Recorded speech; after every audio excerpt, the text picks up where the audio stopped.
रविवार को अगर लोटा भरकर शिव को समर्पित करा जाता है तो घर में तेज लक्ष्मी प्राप्त होती है। सूर्य को 3 अर्घ होते हैं। एक लाल चंदन का अर्घ कार्य की सिद्धि के लिए सूर्य नारायण को दिया जाता है। एक काली मिर्ची के पानी का, जब आप कोई एग्जाम में बैठ रहे हैं, कोई परीक्षा में बैठ रहे हैं और आपको उसमें उत्तीर्णता चाहिए या मेरा ये काम सफल चाहिए या अदालत में केस चल रहा है उसको निपटाना है, तो काली मिर्ची के जल से सूर्य को अर्घ दी जाती है। तो उस जल के अर्घ से व्यक्ति का काम तुरंत 1.5 महीने के अंदर सफल हो जाता है। काली मिर्ची के अर्घ का इतना प्रमाण। तीसरे नंबर पर है बेलपत्री के जल का सूर्य को दिया जाता है। बेलपत्री के जल का कौन देता है? जो बहुत बीमार पड़ा रहता है, जिसको कुछ ना कुछ शारीरिक कष्ट चलता रहे, कभी घुटना, कभी कमर, कभी पेट, कभी ब्लड प्रेशर, कभी शुगर, कुछ ना कुछ चलती रहे, तो वो लगातार 1 महीना बेलपत्री के पानी का अर्घ सूर्य को देता रहे, उसको रोग से निवारण हो जाता है। रोग से सूर्य अर्घ क्यों प्रधान? शिव पंचायत में गुड़, चावल, लाल फूल और लाल मिर्ची के 11 दाने पानी के कलश में तांबे के लोटे में लेकर हाथ को ऊंचा कर नेत्र, नासिका, वक्षस्थल के सम्मुख में जो सूर्य नारायण को अर्घ देता है, जल चढ़ाता है, पर जो सूर्य को अर्घ रविवार के दिन दे देता है, अगले रविवार तक पैसे की आवक आना प्रारंभ हो जाती है। जो आज तक फोन नहीं उठाता वो फोन।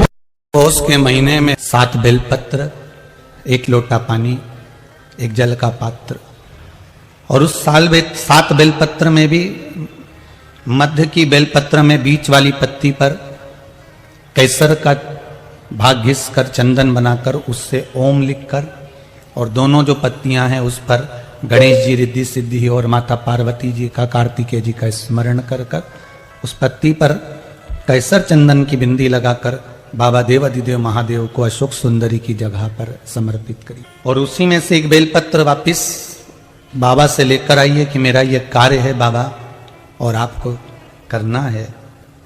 लाखों के दुखड़े जो तू हर गया डमरू वाले, फिर मेरे दुखड़ों को देखकर क्यों डर गया डमरू वाले। बाबा तेरे भरोसे पर यह कार्य शिव से निवेदन कर कर 1 बेलपत्र बाबा की वापिस लेकर आए, उसको संजो कर रखे। स्वप्न में हर कवि आ जाते हैं, कह देते हैं नंदी तो पत्थर का है गुरुदेव। ये हम ही लोग तो विचार कर कर लोगों को सीख देते हैं कि नंदी पत्थर का है। ना ना ना ना, शिव जी के मंदिर में जो नंदी मंदिर के बाहर बैठा हुआ है, तुम्हारी भूल है जो तुम उसे पत्थर का मान रहे हो। उस नंदी के पास बैठकर कितना भी बड़ा दुख हो, थोड़ी देर उसके पास बैठकर अपने दुख को कहना प्रारंभ करना। 15 दिन इंतजार करना, 16वें दिन तुम्हारा दुख कटना प्रारंभ हो जाएगा। किसी से नहीं किया तुमने, ना अपने रिश्तेदार से, ना नातेदार से, ना कुटुंबी से, ना कबीले में, ना परिवार में, ना रिश्तेदारों से, ना अपनों से, किसी से अपना दुख नहीं कहा। केवल दुख कहा तो भगवान देवाधिदेव महादेव के नंदी से कहा। और नंदी से तुमने तो कहा था पत्थर के नंदी से, फिर शिव जी तक बात कैसे पहुंची? दुख कैसे कटा? शिव जी स्वप्न में अर्घ दिया जाते। तो भगवान शंकर का स्वप्न आना अच्छा होता है कि बुरा होता है? पहले तो स्मरण करें शिव जी का पूरा स्वरूप, जटाधारी, त्रिपुंडधारी, त्रिशूलधारी, त्रिनेत्रधारी, भस्मधारी, नग्नवेशधारी, नंदी, वृषभ, पार्वती, गणेश, कार्तिकेय, अशोक सुंदरी, पूरे परिवार के साथ अगर शंकर जी का पूरा परिवार आपको स्वप्न में दिख रहा है तो ये मानकर चलना कि तुम्हारे यहाँ कोई शुभ कार्य होने वाला है।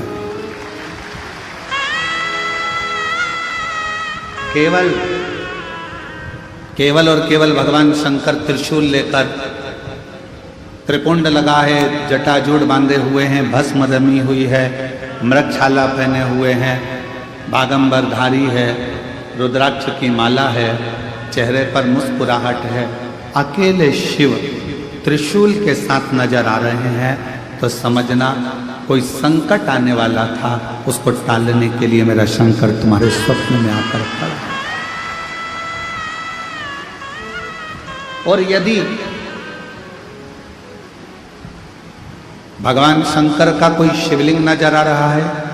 केदारनाथ, भीमाशंकर, महाकाल, कुबेरेश्वर बाबा, मल्लिकार्जुन, बैद्यनाथ, कृष्णेश्वर, या तुम्हारे घर के पास में जो शिवलिंग है वो भी, या कोई पुराना शिवलिंग जिसको तुमने कभी देखा ही नहीं है, तुम्हारे स्मरण में भी कभी नहीं आया, ऐसे शिवलिंग का अगर दर्शन हो रहा है तो ये समझ लेना कि शंकर भगवान आपके द्वारा कोई अच्छा कार्य करवाने वाले हैं और वो आपको प्राप्त होगा। चाहे वो किसी भी अवस्था की हो, चाहे उस बेलपत्र का ये पत्ता आधा टूट गया हो, चाहे वो बेलपत्र का एक पत्ता भी पूरा टूट गया हो, चाहे वो बेलपत्र 2 पत्र की हो गई हो, चाहे वो बेलपत्र को कीड़ा खा गया हो, चाहे वो बेलपत्र खंडित हो गई हो, चाहे वो बेलपत्र किसी भी तरह की हो गई हो, चाहे वो बेलपत्र शंकर जी पे चढ़ी क्यों ना हो, चाहे वो बेलपत्र एक किताब में रखकर सूख गई हो, चाहे वो बेलपत्र के टुकड़े टुकड़े हो गए हो, चूरा चूरा हो गया हो, तो भी वो बेलपत्र मेरे शंकर भगवान स्वीकार कर लेते हैं।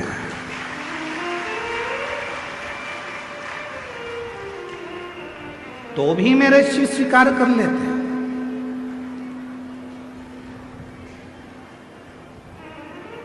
कभी अगर मौका लगेगा तो हम अपनी जिस गाड़ी से हम लोग आते जाते रहते हैं, उस गाड़ी में हम लोग एक किताब रखते हैं शिव जी की, वो एक किताब रखते हैं। उस किताब में बेलपत्र को, ऐसे बेलपत्र को हम लोग रख लेते हैं। क्यों रखी रहेगी? हमारे पास में कहीं सफर में कहीं एकांत में एकांतेश्वर महादेव मिल गए, किसी ओटले पर चबूतरे पर शंकर का शिवलिंग मिल गया, पानी तो गाड़ी में रहता ही है, चढ़ाया, अपनी पुस्तक में से बेलपत्र निकाली, बाबा को चढ़ा दी और चढ़ाकर वापिस उठाकर हम रख लेते हैं। फिर आगे गए, फिर कोई एकांतेश्वर महादेव मिल गए, चढ़ा दिया, बेलपत्र निकाली, बाबा को चढ़ा दिया, स्वीकार कर। उस बेलपत्र में इतना बल उत्पन्न हो जाता है क्योंकि एकांतेश्वर महादेव में एकांत में शंकर भगवान बैठे हैं और आप उनकी आराधना कर कर वो बेलपत्र को चढ़ाकर स्वीकार कर कर जब औषधि के लिए लेकर आते हो तो बड़े से बड़े रोग पर भी वो बेलपत्र काम करना प्रारंभ कर। वो बेलपत्र, अब कई माताएं यहाँ पर आती हैं, कई माताएं हमारे पास में यहाँ पर आती हैं जिनका नाम हम पुकारते हैं, वो आती हैं, हम बेलपत्र देते हैं तो किसी किसी की बेलपत्र टूटी हुई रहती है, खंडित रहती है, तो माता कहती है तो खंडित है गुरुजी, दूसरी दे दो।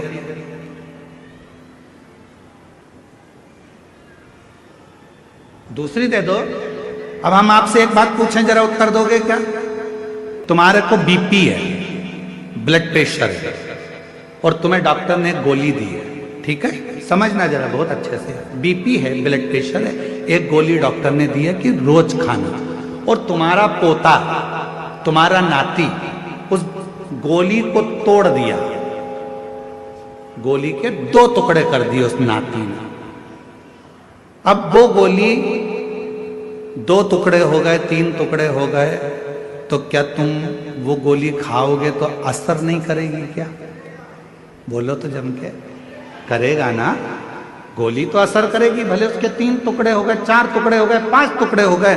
जैसे बीपी की गोली के 10 टुकड़े भी हो जाएं तो भी अगर ब्लड प्रेशर गड़बड़ हो रहा है तो तुरंत मुंह में गोली रखी जाती है, ब्लड प्रेशर कंट्रोल में आ जाता है। शुगर कितनी भी हाई और ऊंची या नीची जा रही हो, शुगर की टेबलेट के कितने भी टुकड़े कर दो, वो शुगर की टेबलेट खाई, शुगर लेवल में आ जाती है। उसी तरह बेलपत्र चाहे कितने भी टुकड़े हो जाएं, पर बेलपत्र तो बेलपत्र अपना काम कर ही जाता है, वो बेलपत्र अपना काम करेगी। इसमें गुरुजी ये खंडित हो गई, गुरुजी तुमने तो मेरे को 2 पत्ती दी, गुरुजी इसमें से आधी पत्ती जी ऐसा, वो भी शिव महापुराण की सारी दुनिया चाहती है कि ये बेलपत्र हमको मिल जाए, पर भगवान की कृपा से यदि भाग्य से तुम्हारे हाथ में आ गई है तो उससे जोरदार किस्मत वाले तुम हो नहीं सकते। फिर वो आधी मिले, 1 मिले, जितनी मिले उसको स्वीकृत करें। वो अपना असर दिखाएगा। ऐसा नहीं कि वो अपना असर। एक कटोरी में पंचामृत बनाकर ले जाते हैं, दूध, दही, शहद, घी, शक्कर, ये सब मिलाकर यदि आप लेकर जाते हैं और ले जाकर भगवान शंकर के सामने समर्पित करते हैं, एक बेलपत्री अशोक सुंदरी, अभी तक आपने जो बेलपत्री चढ़ाई है अशोक सुंदरी के ऊपर, डंडी का मुख जहां से पानी बहता है उस ओर रखा जाता है।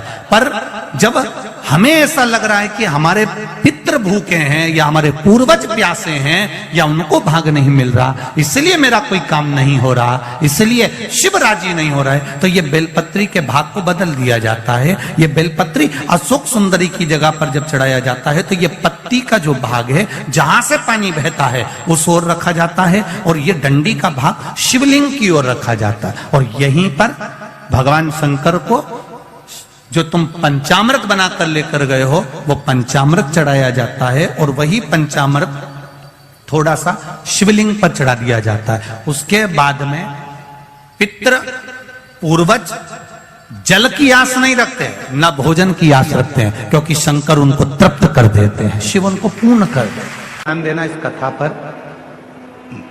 शिव के मंदिर में कभी भी जाओ,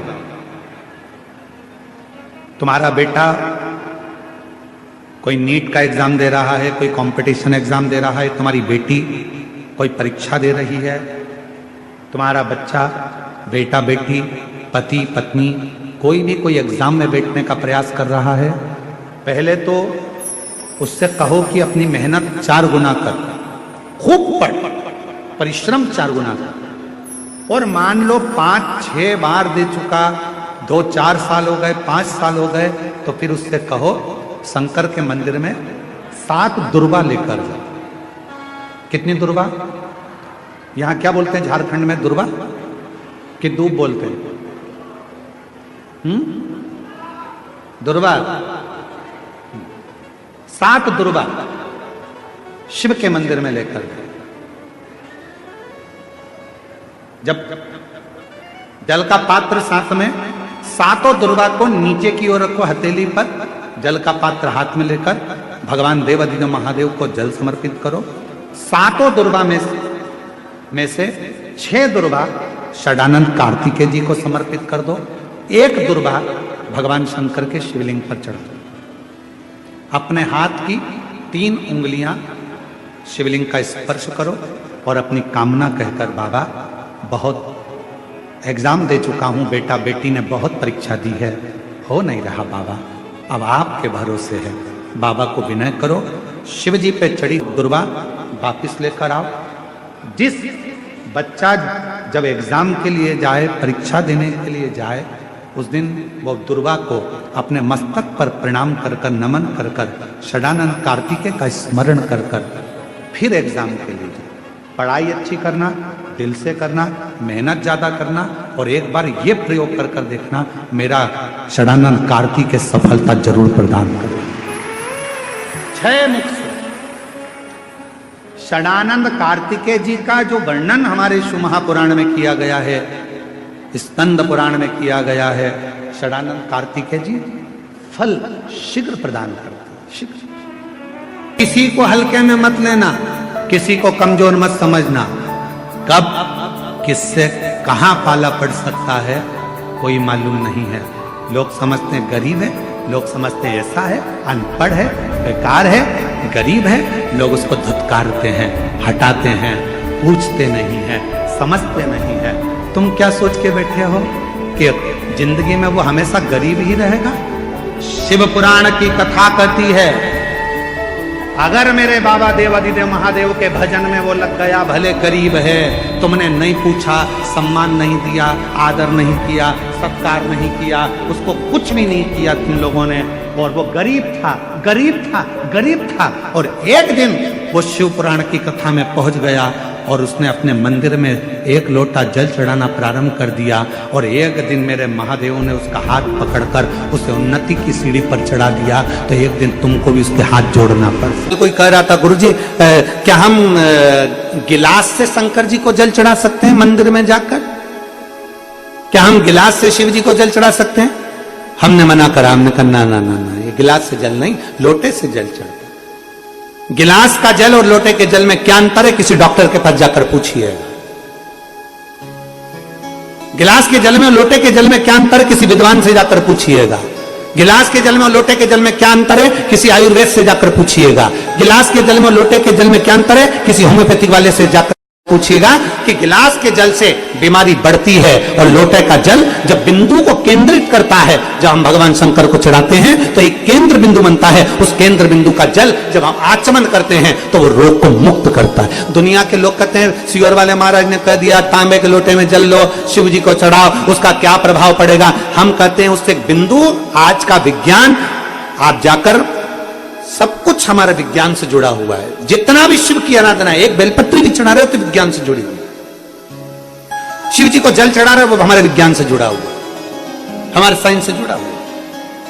लोटे का जल और गिलास के जल में अंतर हो जाता है। जब लोटे का जल हम महादेव को समर्पित करते हैं, लोटे का जल होता है, अर्थात लोटा नीचे से छोटा, ऊपर से बड़ा, फिर बीच में से फैला होता है, और अर्थात हमारी बुद्धि को केंद्रित कर कर जल जब समर्पित किया जाता है तो वो जल हमारे विवेक को प्रबल करता है और हमारे जितने दोष हैं, भीतर की इंद्रियों में जितना भी दोष है उसको समाप्त कर कर हमारी पाचन क्रिया को मजबूत करता है। लोटे का जल हम